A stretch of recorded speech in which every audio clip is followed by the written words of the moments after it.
AI video creation changed this week. It took a really big leap forward, and the updates are so new and so good that you can really get a jump on other creators if you're ready for them. One of the tools has already rolled out, and the other one is only days or maybe weeks away.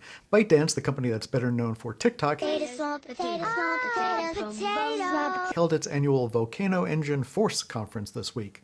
That is a name. And in the middle of the conference, they dropped two big announcements for Seedance, which is their AI video generation platform. Both of them are really important. The first update is that Seedance 2.0, which is the current production model, now generates native 4K video. The second announcement is Seedance 2.5, which is a new model that generates up to 30-second clips in a single pass and accepts up to 50 reference inputs at once. ByteDance says that they're expecting to get public access in early July, at least to the enterprise level clients. If you've been using Seedance for a long time, these announcements fill in two gaps that have been limitations in the current tool and really in all of the AI video tools. If you've never used Seedance or AI video generation at all, you're coming in at a moment where AI video capabilities took a significant leap forward. It is a really good time to start integrating these tools into your workflow.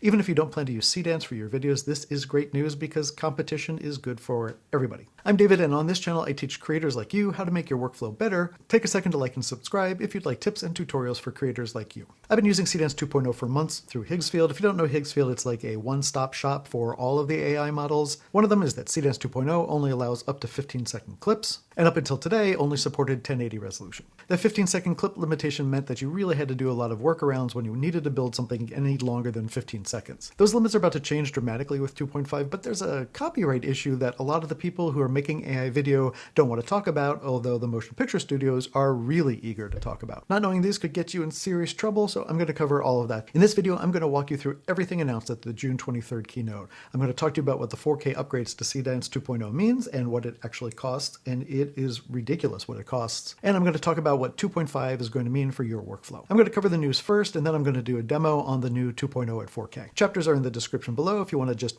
jump ahead. Now, I can't do a Seedance 2.5 demo yet because that's not available to the public, but as soon as it is, I'll come back and I'll do a full demo of that. All right, so let's talk about the Seedance and the 4K upgrade first, because that's what's available right now and you could use it today. I've been using Seedance 2.0 primarily for B-roll on my product review channel. I especially like to use it for openers that look like the type of product videos that are done in-house by ad agencies. So for example, this is the introduction video that I made for a review of a 3D printer, but if you take a close look, you can see that the colors in the background are really blotchy. They're gradients because this was done at 720 resolution.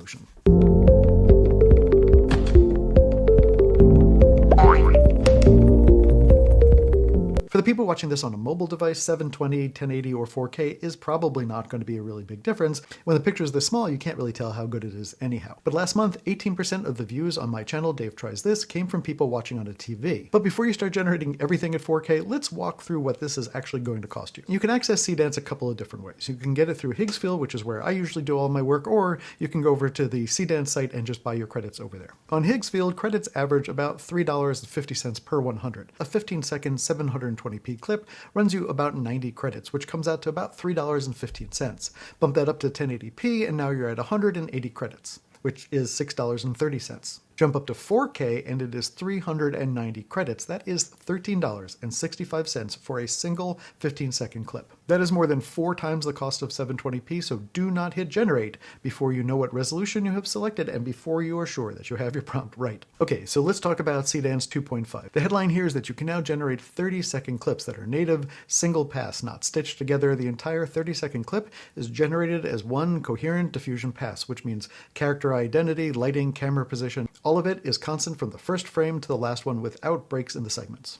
Before this announcement, the realistic ceiling for most major commercial models was about 8 to 15 seconds. The second number is 50, as in 50 simultaneous references per generation. That's images, video clips, audio files, and theoretically 3D assets according to what they said so far. Google Veo 3.1, which is currently the closest competitor here in the US, accepts 3. Now, Veo is supposed to be getting a big update soon. That might change. No idea if it's going to be 50 assets though. For you solo creators that are running brand content, client campaigns, or really anything episodic, that's the thing that will change how you work. There's also localized region editing, which is the ability to redraw one specific element in a frame without having to generate the entire clip again. Right now, fixing one small error in a video means starting all over and hoping that the rest of it survives. Since this is brought to you by the people who bring you all the glory that is TikTok, You a pie. Oh boy, what flavor? I am certain that a lot of this 30-second changes is designed just for us to have more AI-based videos in that platform Hooray! But now, let's talk about the part that nobody really wants to talk about with these models, but that a lot of people are taking advantage of. There's two separate but related issues here. The first one can affect you directly. Most AI video models have content filters that refuse to generate a recognizable intellectual property. A Jedi with a lightsaber, an X-Wing, Harry Potter, Elsa from Frozen, but that refusal to do intellectual property is actually protecting you. So of course when you get a DMCA takedown notice or a cease and desist letter, the question is whether you generated content that infringes on someone's intellectual property. Most of the models will try and keep you from violating intellectual property, and so if you did, that means you had to try really hard to do it. When Seedance 2.0 launched in February, the Motion Picture Association sent ByteDance a formal cease and desist letter, the first of its kind ever sent to a major AI company, describing the copyright infringement it was making as, and I'm quoting here, quote, a feature and not a bug. Disney, Warner Brothers, Paramount, Netflix, Sony Pictures, and Universal all followed within days,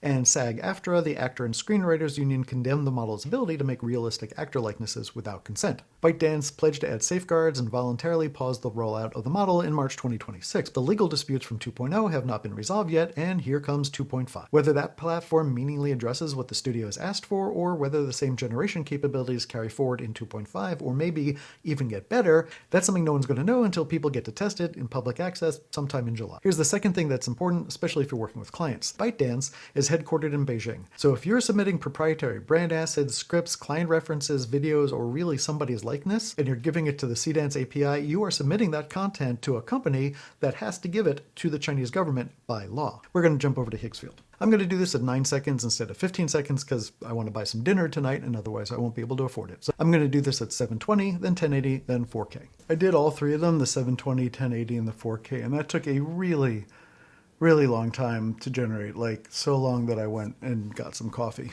And it looks like the three prompts did this differently, so this is going to be a little bit difficult to compare and contrast. But so I'm going to start with a 720. Let's take a look at this one again. This looks grainy over here to me, and this looks grainy, and basically all of this looks grainy to me, but this actually really looks more to me like a person riding on a horse and a horse. Let's go to the 1080.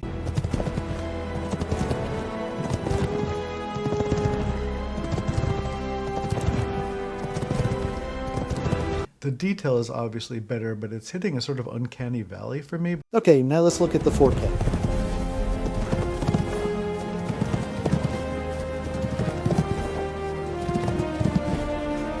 I don't know if you can see this. This looks like plastic to me. Like this, there's no texture in this horse at all. This just looks way too smooth to me here. I mean, I feel like this is much better resolution, but I don't feel like it's any better. Let me know in the comments below, which one of these do you like better? Can you tell the difference at all on whatever device you're using? And what device is that? Let me know in the comments. Oh, now I've spent a lot of money rendering a horse with a gladiator on it. Also, is that a Greek soldier or a Roman soldier? If you know if that actually rendered the right era, let me know in the comments below. And don't forget to like and subscribe down below. It's going to help me earn back the money that I just spent rendering this horse with a guy on it. This is Agent Baltic. I'm David, and remember, if you can type it, you can do it.